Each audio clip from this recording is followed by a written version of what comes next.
32. What?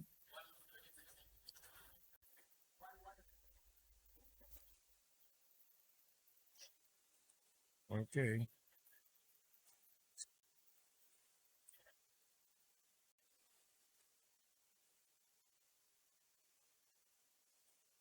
$36. 36, not 32. Jai Jai Shri Chaitanya Jaya Nityananda Jaya Dvaita Chandra Jaya Gaura Bhakta Vrinda Jaya Jaya Shri Chaitanya Jaya Nityananda Jaya Dvaita Chandra Jaya Gaura Bhakta Vrinda Jai Jai Shri Chaitanya Jaya Nityananda Jai Jai Shri Chaitanya Jaya Nityananda Jaya Dvaita Chandra Jaya Gaura Bhakta Vrinda Jaya Dvaita Chandra Jaya Gaura Bhakta Vrinda Sri Sri Chaitanya Charitamrita Ki Jai Gaur Premanandi Hari Hari Bol. So we're reading from the Adi Leela, Chapter 1, text number 36.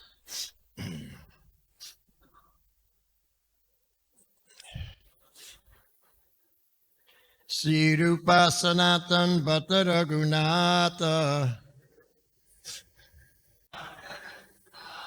Sri Jiva Gopala Bhatta Dasa Raghunath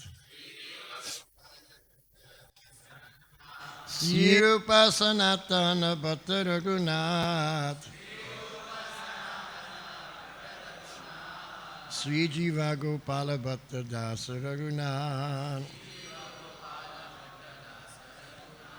Sri Rupa Sanatana Bhatta Raghunath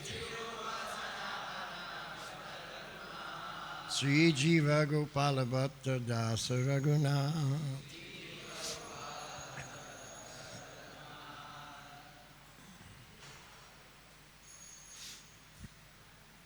So these are the names of the 6 Goswamis. So we don't need to translate because we know who Sri Rupa is. We know Sanatan, we know Bhatta Raghunath, Gopal Bhatta, Sri Jiva Goswami, and Raghunath Das Goswami. So Krishnadas Kaviraj Goswami is saying that my instructing spiritual masters are Sri Rupa Goswami, Sri Sanatan Goswami, Sri Bhatta Raghunath, Sri Jiva Goswami, Sri Gopal Bhatta Goswami, and Srila Raghunath Das Goswami.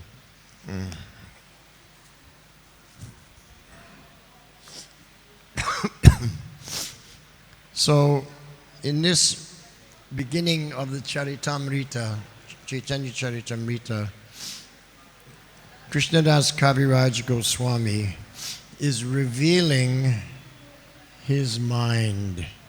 He's revealing his heart. He is the pure devotee. And if we follow in his footsteps, we will surely be successful. So he's saying that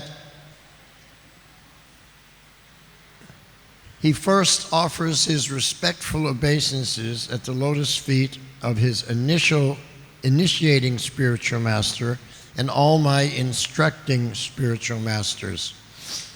So Rupa Goswami, Sanatan Goswami, Bhatta Raghunath, Gopal Bhatta, Sri Jiva Goswami, and Raghunath Das Goswami, they're not the initiating guru of Krishnadas Kaviraj, but he gives them equal respect to his initiating guru. Because he says that all the gurus are worshipable. I have to offer obeisances to all the gurus. all the gurus who are instructing me, Shiksha Guru. So many Shiksha Guru are there, but only one Diksha Guru. Diksha Guru gives initiation. What does it mean, initiation? To initiate something, what does it mean? To begin, to start something. So the Diksha Guru, he begins your spiritual life. He opens the door, and now you enter into a different lifestyle. The lifestyle of spiritual consciousness. So that's what the initiating spiritual master does. Then there are the instructing spiritual masters, because along the way we need guidance.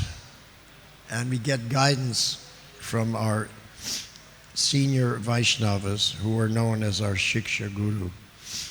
And so in the very beginning of Chaitanya Charitamrita, Krishna Das Kaviraj Goswami says that the Diksha Guru and the Shiksha Guru are equal. There's no difference.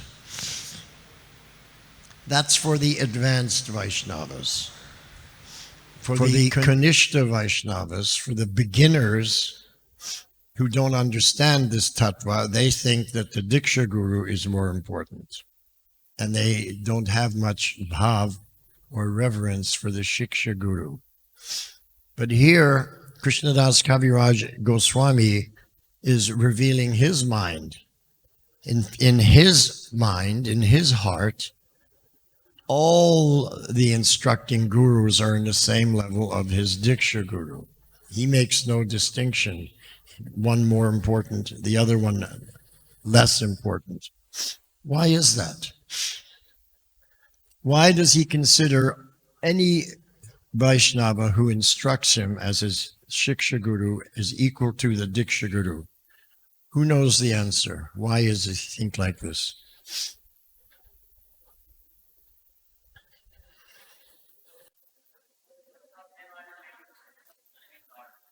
Well, that's a good answer, because both of them are the manifestation of the Supreme Lord.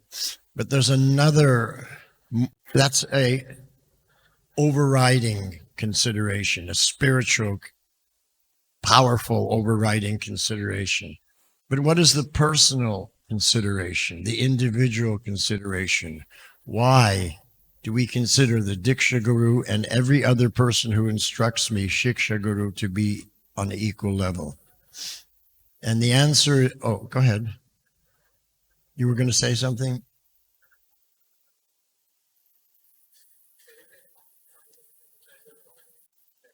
No, that's the overriding. They're both representatives of Godhead. The personal is that we're das, anudas. Every one of us is das, anudas. And we see everyone else as what? Prabhu. What is the meaning of Prabhu? There it is. That's your constitutional position. You see everyone as your master. Whether Diksha Guru, Shiksha Guru, makes no difference. So this is the teaching of the Sri Chaitanya Charitamrita. Prabhupada has explained that the different Shastras have different levels of understanding. He called the Bhagavad Gita the undergraduate level.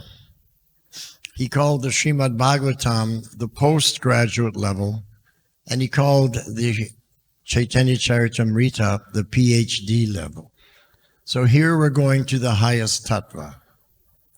So in the Bhagavad Gita, the undergraduate level, out of all the 750 shlokas, there's only one shloka where Krishna says to approach a spiritual master.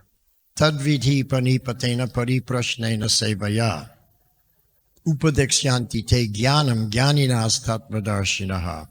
You approach that person who is spiritually advanced, a devotee of the Lord, a Vaishnava. You inquire submissively. You ask questions. and you render service. Why you have to render service is very important, because when you ask questions and you're given answers to help you, you are now in debt to that person. Whoever helps you along the path of Krishna consciousness, you are in debt to them because they have helped you. And you have to clear that debt by doing some seva. You help me, I help you, we both benefit. So this is something that Prabhupada taught us. We have to clear our debt. Whenever we get some benefit from somebody else, we're indebted to them. They gave us a benefit. Now what I will do to repay the debt? Because I don't want to remain indebted all my life, that I took so much from everybody else and I didn't give back anything. Then I'm a big debtor at the end of my life. And I can't go back home, back to Godhead when I'm in debt to so many people. You have to clear the debt. So we clear the debt by rendering service. Upadeksyanti te jnanam. Jnana. They give knowledge. Why they can give you knowledge? Jnaninas tatvadarshinaha. Because they have had darshan of the Supreme Absolute Truth. The sadhus. They have had darshan of the Supreme Absolute Truth. And what can they give you? When you approach them and you make inquiries, what do they give you? It's right there in the shloka. Gyan. They give you gyan. Upadeksyanti te jnanam. Jnaninas tatvadarshinaha. They give you knowledge. They give you the knowledge to help you make advancement. Do they give you bhakti? Does your guru give you bhakti? That's my question. Who knows the answer? Wrong. The bhakti has to come from you. He can't give you bhakti. How can he give you bhakti? Devotion to the Lord, that has to come from you. So I'll give you a very nice Leela, a Prabhupada Leela, to explain this point.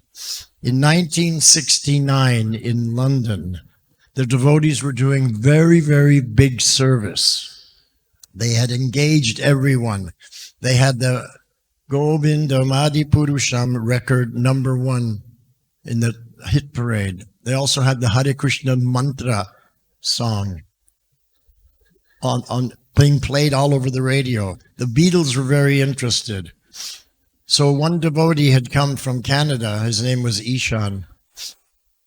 And he saw that devotees were doing such big, big service in London. So he was thinking, you know, all I've ever done is some small service. I want to do big service for Krishna. Everybody wants to do big service for Krishna, yes? Okay. So he wanted to. So in those days, when you wanted to see Prabhupada, you could just go to his room, knock on the door, and he'd come in and you could ask your question. So he went to see Srila Prabhupada, offered his Dandavat Pranams. Srila Prabhupada, everybody in London, all the devotees, they're doing big service, very big service for Krishna. You please give me very big service that I can do for Krishna. That's what he said. So Prabhupada looked at him, shook his head. He said, no. So Ishan was a little bewildered. He was thinking, maybe I didn't explain myself properly. So again, he explained, everyone is doing such good service. They're engaging the Beatles. They have the records playing it on the radio of the Mahamantra. They're doing big service. I also want to do big service. You give me big service to do for Krishna. Prabhupada looked at him. He said, no, Ishan. And Ishan was completely bewildered. And Prabhupada could see that Ishan didn't understand. So he said, Ishan, What do you want to do for Krishna? What do you want to do from your heart for Krishna? Not that someone tells you do this and then you think that it's your devotion. Someone's telling you what to do. You're doing what someone else told you, but what do you want to do for Krishna? So the devotion has to come from my heart. It's another thing that Prabhupada told me. He said, I can teach you everything, how to fly your plane back home, back to Godhead. But then you have to fly it yourself. He can't fly it for us. So the Guru gives knowledge. He gives sambandha gyan, the knowledge of our relationship. 4 kinds of relationships we have. And he gives us knowledge about our relationship. Number 1, what is your relationship with the Supreme Personality of Godhead? And what do? You worship him. So that's sambandha gyan. Krishna is the Supreme Lord, and what do? You worship him. Not that Krishna worships him and you get the benefit, you have to worship him. Second relationship we have is with the other Vaishnavas. And with the other Vaishnavas, we make friends with them. They become our friends. We reveal our minds, and we help each other on the path. That's what we do. The spiritual master doesn't do that for us. We have to do it. Number 3, what is our relationship with the innocent people out there in the world? We show our mercy to them. We're compassionate towards them. We go out, we distribute books, we distribute Prashadam, and we distribute Harinam Sankirtan, the holy name, for their benefit. That's what we do in that relationship with the innocent people. And what is our relationship with the envious people, the demons? Our relationship with them is we don't mix with them. From a distance, we offer pranams and pray, my dear Lord Krishna, please give them your mercy, but we never mix with them. So these are 4 relationships the spiritual master gives us the knowledge about, and then we have to behave accordingly. Even Krishna says, Ye yata mam prapadyante, tams tataiva bhajamyaham. As you approach me, I reciprocate accordingly. We have to approach Krishna. The Guru cannot approach Krishna for us.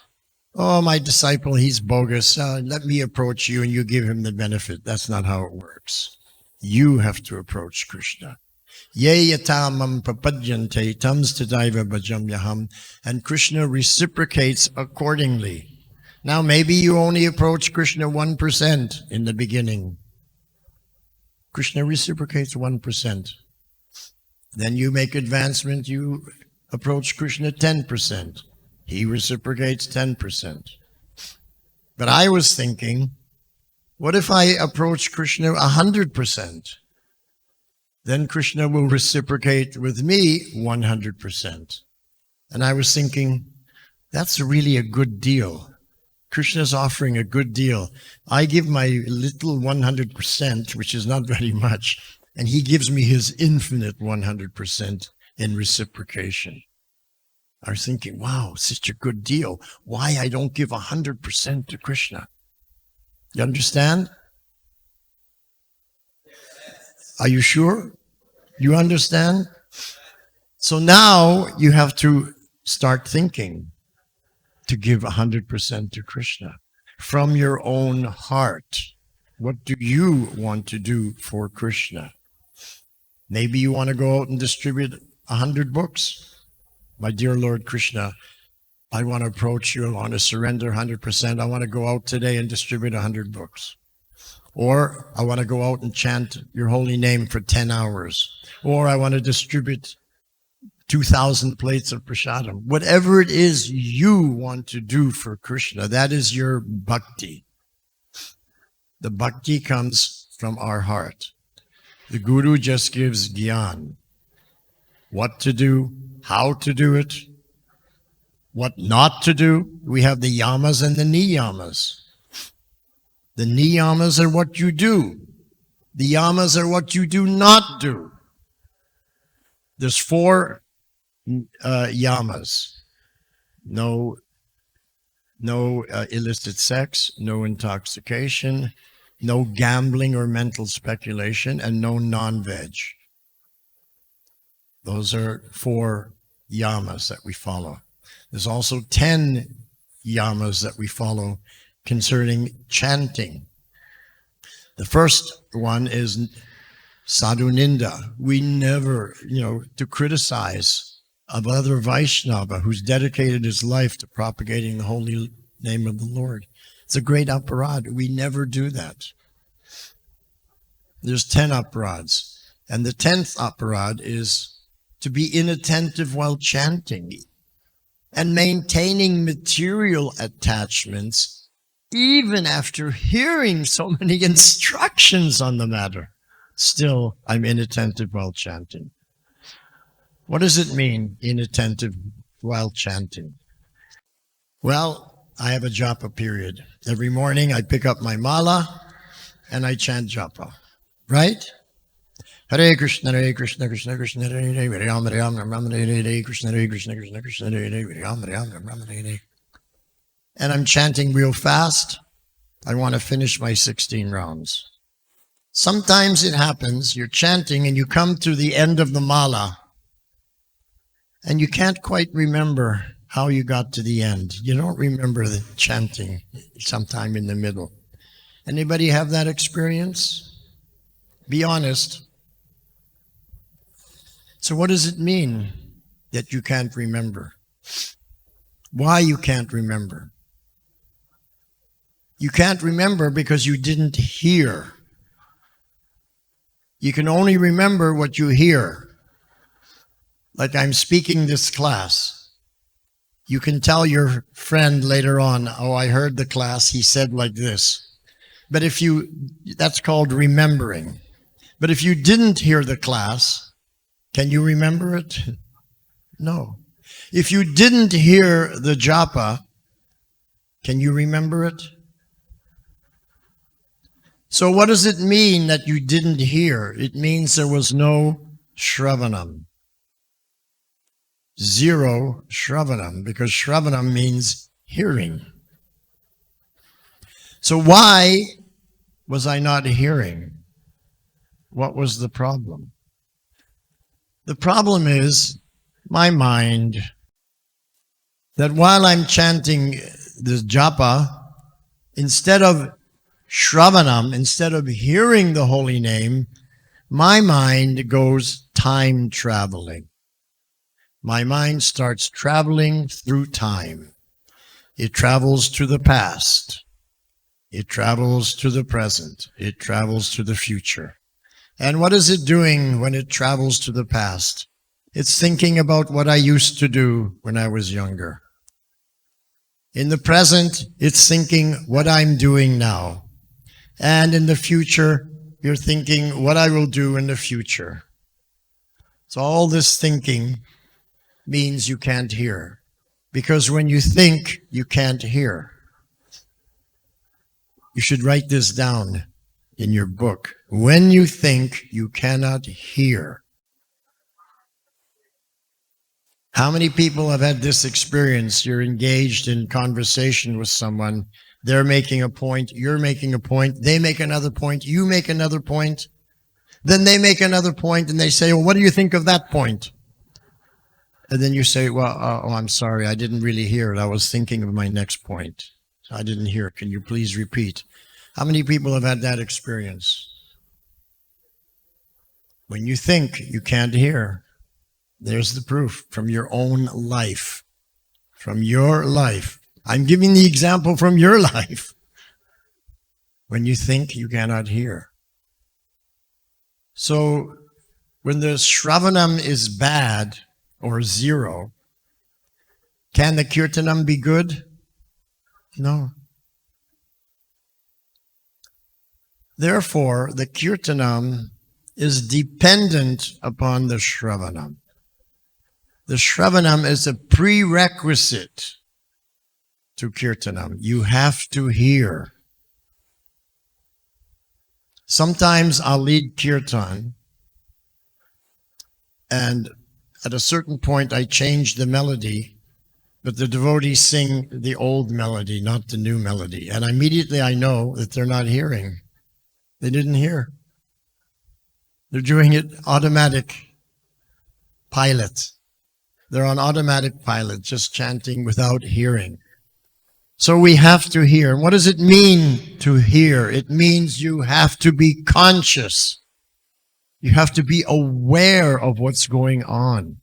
And this is another thing that Prabhupada taught me. You should write this in your book also. Prabhupada said, first become conscious, then you can become Krishna conscious. First become conscious, then you can become Krishna conscious. Because if you're unconscious, you can't become Krishna conscious. And that's what Prabhupada said to me. Don't be Krishna unconscious. And when I heard that, it startled me. Because I'd never heard that phrase before. Krishna unconscious. I'd only heard Krishna conscious. And when Prabhupada said, don't be Krishna unconscious, it went deep into my heart. Yes, now I understand. I have to be conscious. I have to be aware. I have to hear. I have to be fully cognizant of everything that I'm hearing and reading. So don't be Krishna unconscious. Be Krishna conscious. First become conscious, then you can become Krishna conscious. So we begin becoming conscious by our japa. Become conscious to hear the mantra. Now, we spoke 5 minutes ago that sometimes we chant one mala and we don't remember how we got to the end. So now I'm in a situation. What do? I didn't hear this mantra. This mala. What do? Do I count it as a round chanted? Or do I chant that mala again so that I hear it? Because if you count that mala as a round chanted that you didn't hear, chanting 16 rounds that you didn't hear, this will not benefit you. Why? Because it's an aparad.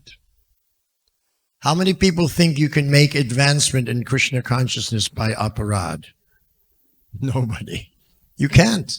You have to stop the aparad. These are the yamas, what you don't do. Then there's the niyamas, what you do. What do? You hear attentively. So Prabhupada explained to me, when we chant Hare Krishna, we have to chant with care and attention. So with care. Care means very carefully. We have to chant carefully so that we hear. We also have to chant with care, with feeling that we're caring, just like I care for my family. I care for the holy name. So with care, carefully and with feeling. And attention. Attention means full consciousness. First become conscious, then become Krishna conscious. Don't be Krishna unconscious when you're chanting your japa. So if we do it right, if we chant properly, we hear that mantra, we make advancement, right? If you do something right, you get the result, right? Everybody agree?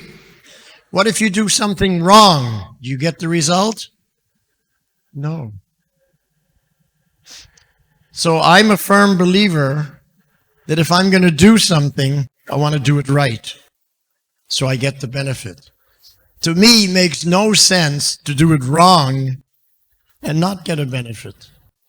To do it wrong and commit an aparad to the holy name. That makes no sense to me. It's not logical. You understand?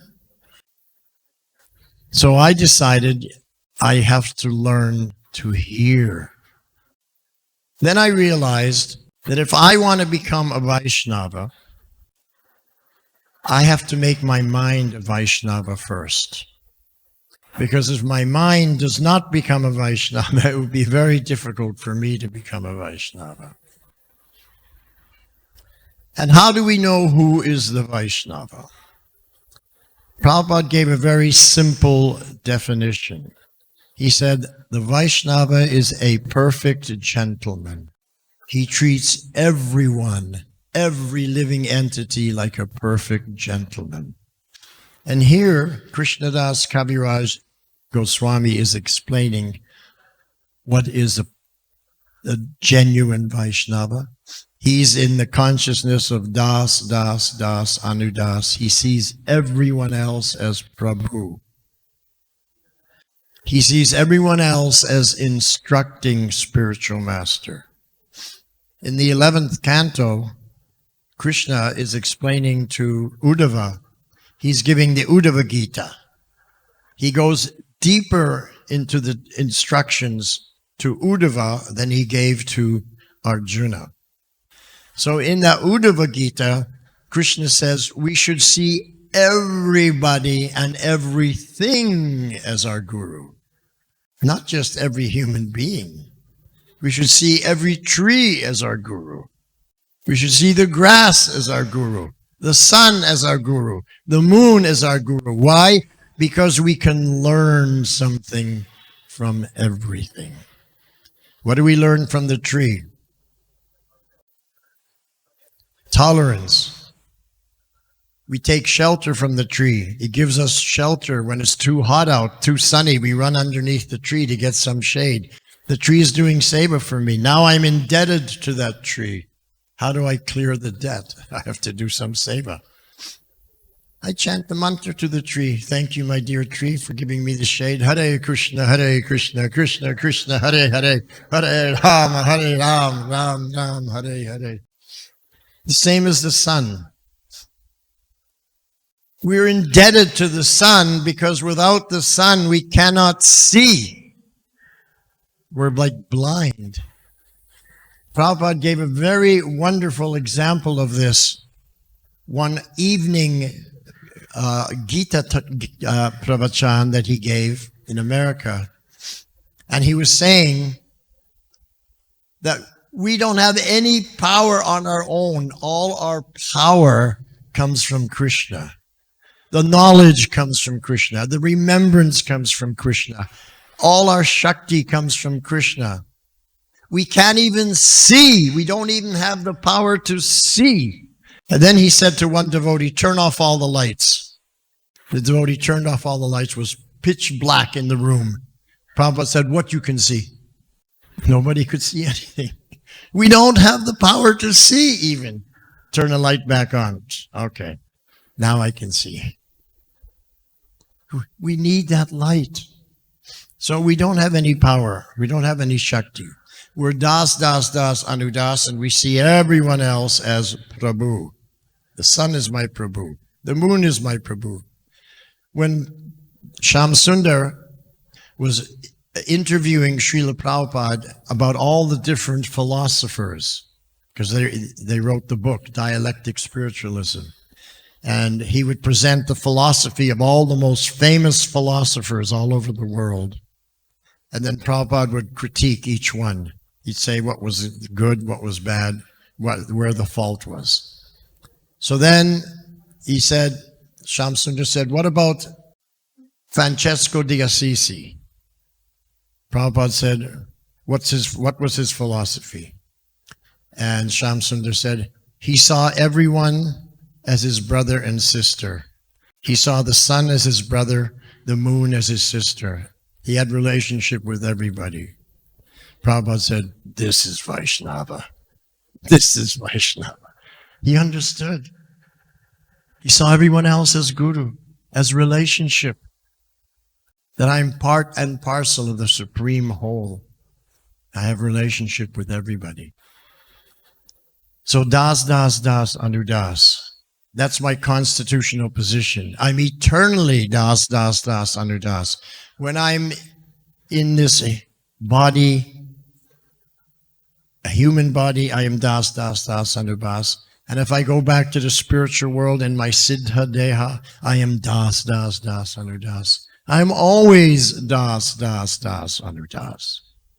That's my constitutional position. Clear? My eternal constitutional position. Now, when you're not in your eternal constitutional position, what is the Sanskrit word for that? Maya. You're either in Maya or you're in your constitutional position. There's only two possibilities. You're either in the light or you're in the dark. Krishna Surja Shoma Maya hoy andakar Jaha Krishna Taha Mayar Nahi Adhikar. So he said Krishna consciousness, Bhagavan Shri Krishna is like the light, like the sun. And Maya is like the darkness, no light. Wherever there is Krishna, wherever there is light, then Maya, darkness, has no adhikar.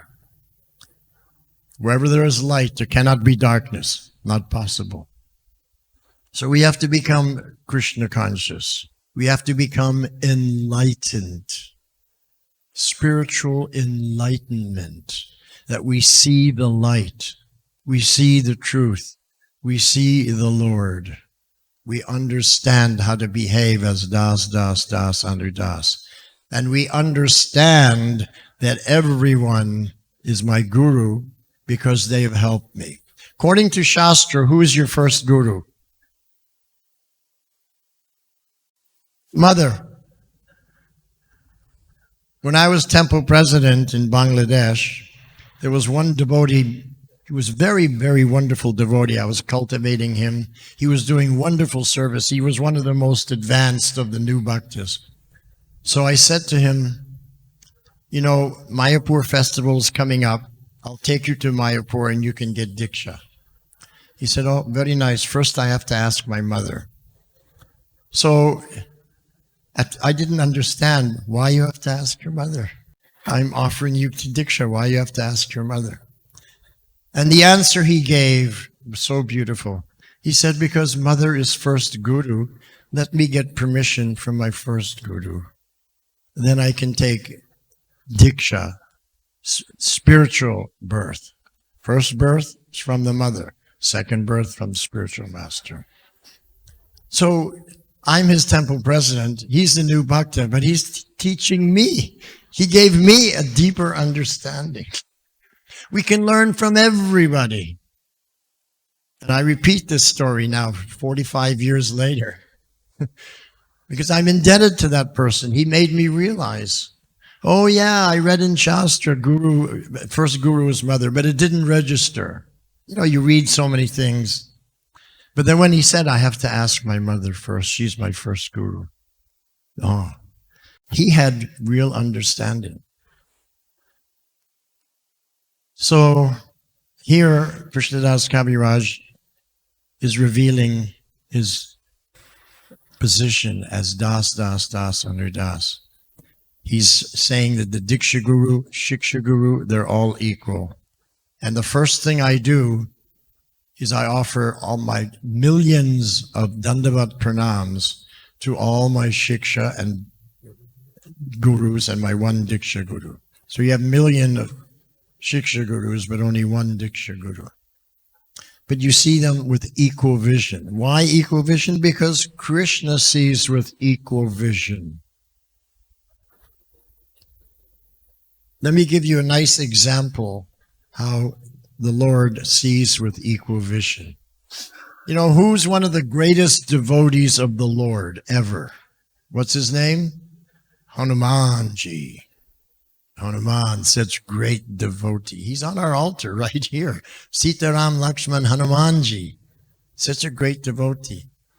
So when he was at the sea and they had to build a bridge to Lanka, Hanuman would take these huge boulders weighing tons, and with his finger he would put the name of Ram, and then they would float.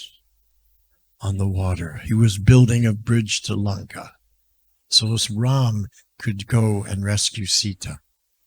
So there was a tree nearby, and up in that tree was a little Gileri. And the Gileri was so inspired. Oh, how wonderful seva Hanuman is doing for the Lord. And then he was thinking, I want to do some seva for the Lord. See, it came from his own heart. He was inspired. Let me also do some seva for Lord Ram to help build this bridge. So he came down from the tree and he went to the water's edge. And he's just a little Gileri and he's putting a few little stones in. And meanwhile, Hanuman's coming with these huge boulders. And he says, oh, Gileri, get out of the way. I might step on you. I'm doing big seva here. Please, what is the value of your few stones? And then Ram chastised Hanuman. He said, no, Hanuman, you're doing your best and he's doing his best. Therefore, I see you both with equal vision. And then Ram went to the Gileri and showed him some love. And he stroked like this with his 3 fingers. And that's why people say the Gileri has 3 stripes on his back. So Ram saw with equal vision. So when I was studying the Ramayana, and that Leela popped into my heart, and I thought about it very deeply, and I came to a realization. My realization was this, that Prabhupada, his seva is like Hanuman. He's doing the best, number 1, biggest seva. He's like Hanuman. And I'm like the Gileri. There are a few little stones. But when Prabhupada does his best and I do my best, then Krishna sees us both with equal vision. How about that? Krishna will see me with equal vision as he sees Prabhupada if we do our best, because he did his best. Is that a good deal for me? Is that a good deal? So you want to do your best all the time. You must do your best. And then Krishna will see you with equal vision as he sees Prabhupada. Then you can make advancement. But first, become conscious. Then you can become Krishna conscious. And as you make advancement in Krishna consciousness, then you begin to see that everyone is your guru. You don't see it in the beginning when you're in Maya. All you know is I took Diksha from this one person. He's my Diksha guru. And I don't know anybody else as my guru. Not only that, but you only think that the other Prabhus that took Diksha from that guru, they're my god brothers. But the other devotees in the temple who took Diksha from another guru, they're not my god brothers. But everybody's your god brother. There's the uncle guru. You never heard of uncle guru? Cousin brother, you never heard of these things? They're also your god brothers. They're also your god sisters. Everybody who've taken Diksha from our acharyas in ISKCON, from our gurus. We're all related as family. Our ISKCON society is completely different. Even the sannyasis are completely different than Vedic sannyasi, because Vedic sannyasi would go off alone, travel and preach. He'd never stay in one place. But our ISKCON sannyasis are part of the family. They're our family members. We welcome them as family members, even though they're sannyasis. This is different sannyas. This is Vaishnava sannyas. This is not Mayavad sannyas. This is not sannyas from the Vedic times. This is sannyas according to Bhakti Yoga Tattva, Sanatan Dharma Tattva, as explained by Sri Chaitanya Mahaprabhu. So every year when Sri Chaitanya Mahaprabhu was in Puri, the devotees would come from Navadvip and they would spend the 4 months of the rainy season, Chaturmasya, with Mahaprabhu. They would do the Rath Yatra and everything. They would get association. They would ask questions. And then they would return back to Navadvip. And before they left, everyone always had questions. So they were always asking questions and getting answers. So one devotee asked this question. You know, there are so many shastras, so many gurus, so many sampradayas, they're all speaking that this is the absolute truth. How do we know what is the absolute truth? The one absolute truth, how do we know? And so Sri Chaitanya Mahaprabhu, he gave a very wonderful answer. He quoted the shloka from Yudhisthira Maharaj. Mahajana yena gata sapanta. The real Sanatan Dharma is following in the footsteps of the Mahajan. Mahajana yena gata sapanta.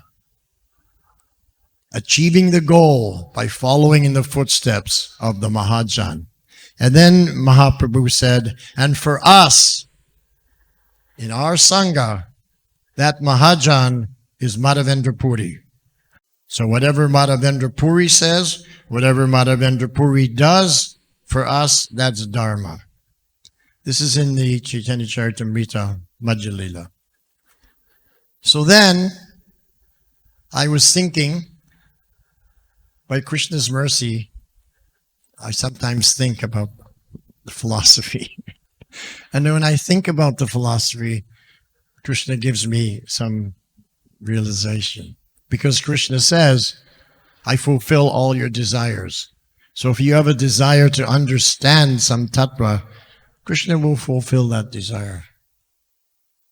So I was thinking about this, what Mahaprabhu said, that for us, that Mahajan is Madhavendra Puri.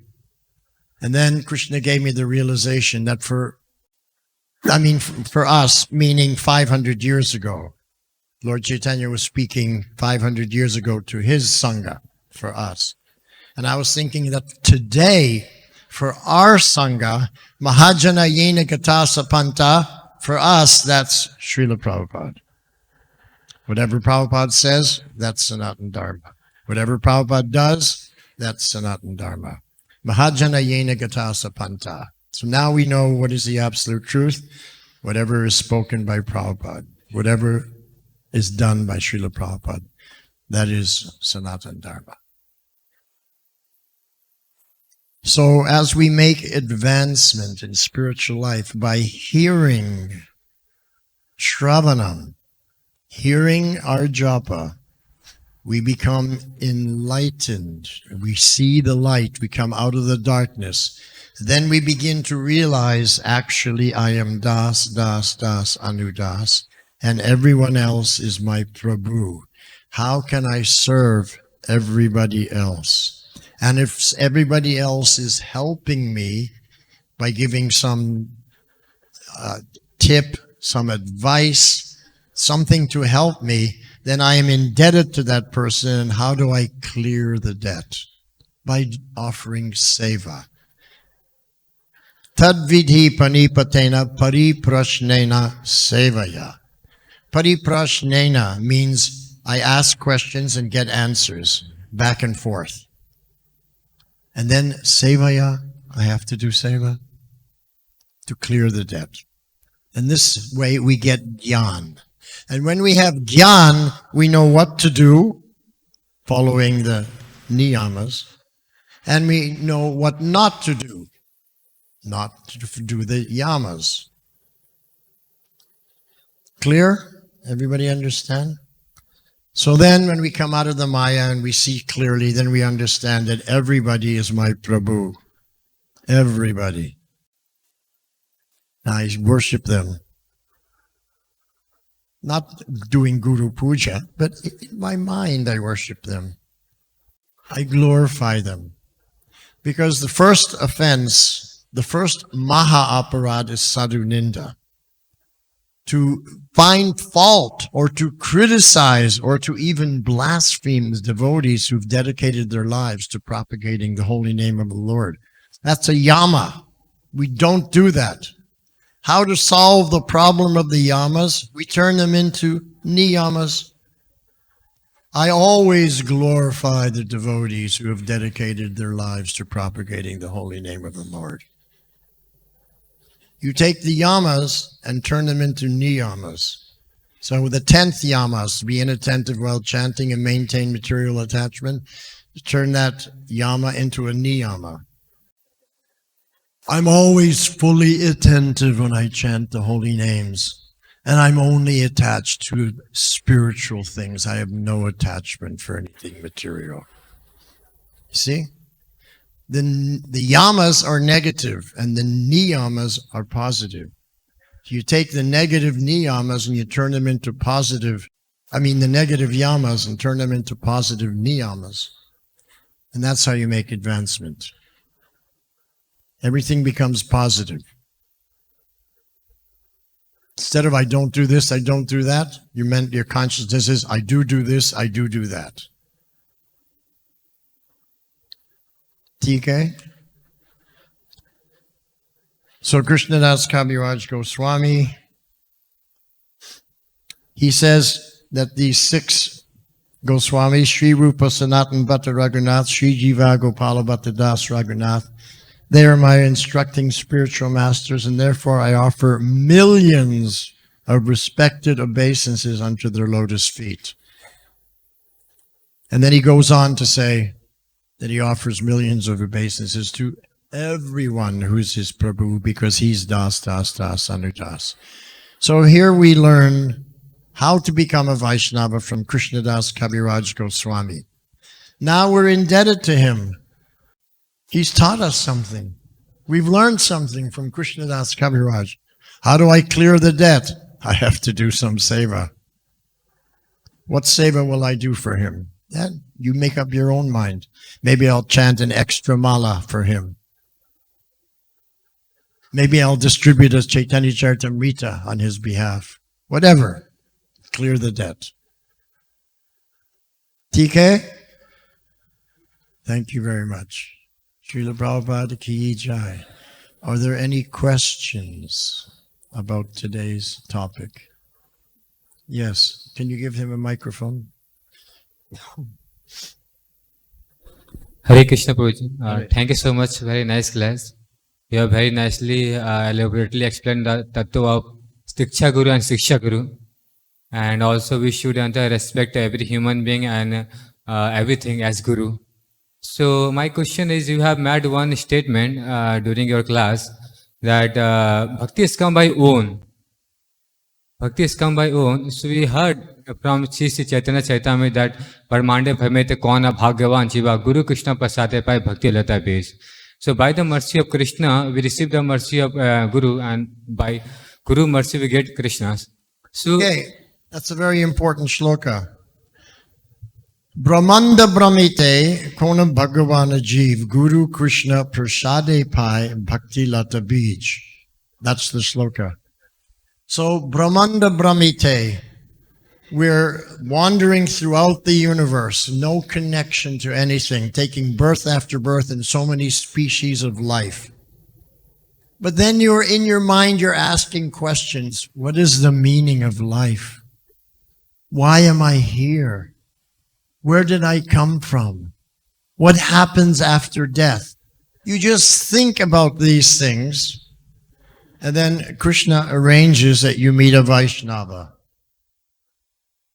You meet a Vaishnava. So I was thinking like these things, and this was in 1968. I got my education in Canada. I was born in London, but educated in Canada. So I was in Toronto, and I met an Indian gentleman, a Bengali gentleman, Mr. Sengupta. And we became friends, and he would tell me all about India and Krishna and so many different things. And it was very interesting. And he saw, oh, this boy is very interested. So he invited me to come to his home one Friday evening for dinner. So I went there. And then we came in and he sat down to talk, and his wife was cooking in the kitchen. She came out, smiled, and then went back and finished. Then while we were talking, all of a sudden his wife came out of the kitchen with a tray with different plates on it, walked past us into another room, put the plate down, and started ringing a bell. I didn't know what was going on, but now I realized she was offering Prashad. So that evening I took my first Prashad. And Mr. Sengupta was preaching to me. He was a Bengali Vaishnava. He was preaching to me. And he mentioned the word Vaishnava, which I'd never heard before. Sanskrit word. I only spoke English. But it stuck with me. And he was saying how that in Bengal, the Vaishnavas go into the streets with mridanga, with drums and cymbals, kartals, and they chant the glories of the Lord. So that was that evening. So after taking Prashad, and then it was time to leave, so Mr. Sengupta said to me, you know, our Indian community, we meet every Sunday. We have a temple program. Would you be interested to come? So I said, okay. So I came. And I must have been a little bit late because when I went to that place, opened the door and went inside, the program was already going on. So I just quietly came in and sat down at the back. And at the front, there was a little stage, not very high, and there was 3 musicians. One was playing harmonium and singing, another was playing a drum, and the other kartals. Of course, I didn't know what the musicians were playing. I didn't know anything. It's the first time I ever heard this type of music. And I was thinking, oh, this music is very attractive, very beautiful. And then I noticed they're repeating the same words again and again and again. So I was focusing very strongly. What are those words? And I was listening so carefully, and then it came to me, Hare Krishna, Krishna Krishna, Hare Hare, Hare Rama, Rama Ram, Hare Hare. And as soon as that mantra entered into my consciousness and I became aware of the mantra, all of a sudden a wave of emotion swept up my body from my feet, came all the way up my body to my head, and tears came to my eyes. And I was shocked. What's happening? Why is this music affecting me like this? And I was looking at everybody else, and they're chanting and they're smiling, they're normal. And here I am, emotional with tears in my eyes. What's going on? What's happening to me? So I didn't know then. But after thinking about it over many years, I realized that I was hearing the Mahamantra again after having been associating with the Mahamantra in a previous life. And now I was again in contact with the Mahamantra because the Mahamantra is the sound incarnation of Sri Krishna, non-different than Sri Krishna, the sound incarnation, the Krishna avatar in sound. So about 6 months later, a few months later, I decided to become vegetarian, just on my own. I started reading books and I made a New Year's resolution, January 1st, 1969, to become vegetarian. Then, a few months later, I was walking down into the center of the town, and I heard ching, ching, ching, ching, ching, ching. I turned the corner, and there were the first ISKCON devotee Harinam Sankirtan party that I ever saw. So I stopped, and I said, I said to myself, these are the Vaishnavas that Mr. Sengupta told me about. So I stood there listening to their kirtan. Now their kirtan was not at the level of the Bengali kirtans. Those Bengali kirtans were amazing. But it was still the holy name, Mahamantra, sung by the ISKCON devotees. So I was standing there listening, and someone came up, distributed a book to me, gave a donation, went home with that literature. That was my first literature from Srila Prabhupada. So in this way, Guru Krishna Prashade Pai Bhakti Lata Bij. You don't know who Krishna is going to send to you.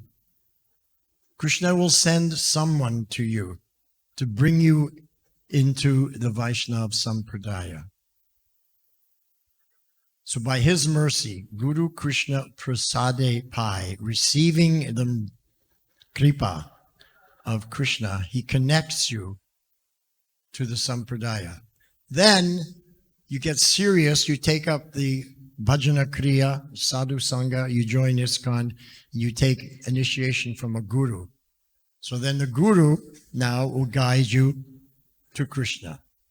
Krishna guides you first to the Sampradaya, and the Sampradaya guides you back to Krishna. Guru Krishna Prasade Pai Bhakti Lata Bij. How is it done? By planting a devotional creeper, the seed of the Bhakti Lata in your heart. That's planted there. And you have to water that plant by Shravanam Kirtanam. And then that plant grows and pierces the material universes into the spiritual universes and takes shelter at the lotus feet of Krishna eventually. So that's the meaning of that shloka. Hare Krishna.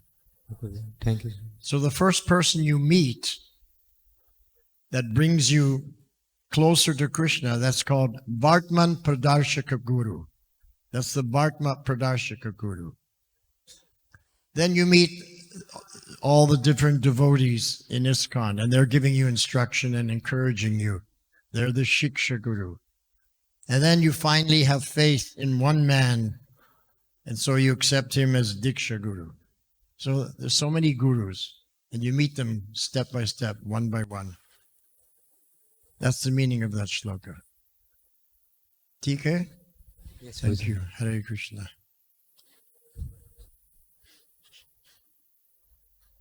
Okay. Thank you very much. Srila Prabhupada ki jai.